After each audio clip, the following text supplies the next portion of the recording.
We're making healthy pumpkin bread. So I have 1 cup of pumpkin puree that I'm adding to a bowl. Next, for our sweetener, I'm adding in 1/2 cup of coconut sugar.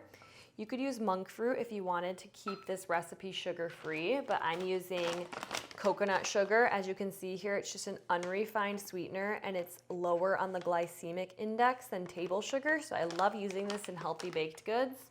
Next, I'm adding in 1/4 cup of melted coconut oil. You could also use avocado oil or melted butter if you want.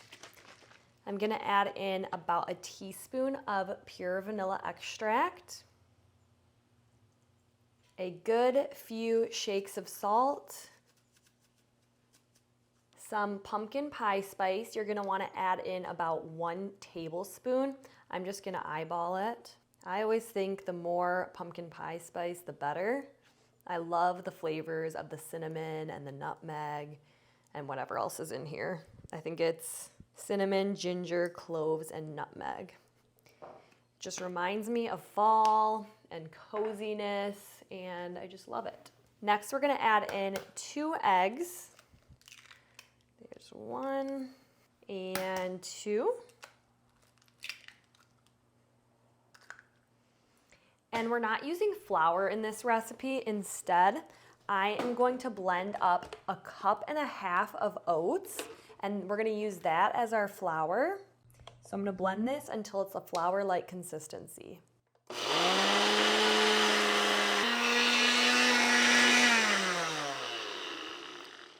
So that blended for about 30 seconds, and as you can see,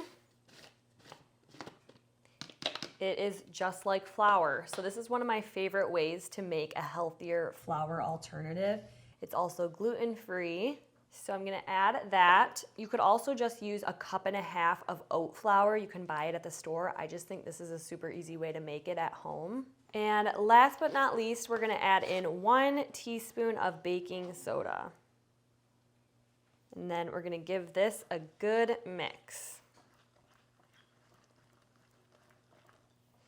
So this pumpkin bread recipe is healthier. It's lower in sugar than most because there is 1/2 cup of coconut sugar in here, but when you break that down slice by slice, it's really actually pretty low sugar.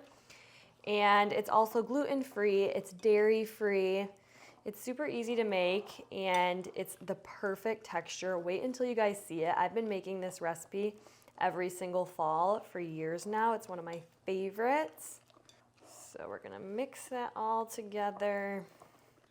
And then last but certainly, oh my goodness, certainly not least, I'm gonna take some of these off and save them for the top. We are adding chocolate chips. So I'm doing about 1/2 cup. So I'm just gonna go ahead and stir those in.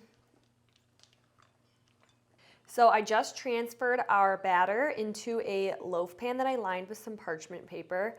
And then I added some extra chocolate chips on top. So now I'm gonna place this in the oven at 350 and we're gonna let it bake, and then we'll do a taste test.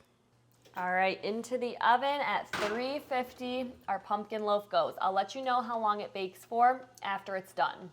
It has been just about 45 minutes, and look at how beautiful this pumpkin loaf is. You can see those chocolate chips peeking out from the center. So we're gonna let this cool before we try it. Okay, so I just removed our pumpkin loaf from the pan and also sliced it. Look at how moist and perfect this is. I just can't get over how perfect the texture is. It's perfectly soft. So I can't wait any longer. Let's do a taste test. Here we go.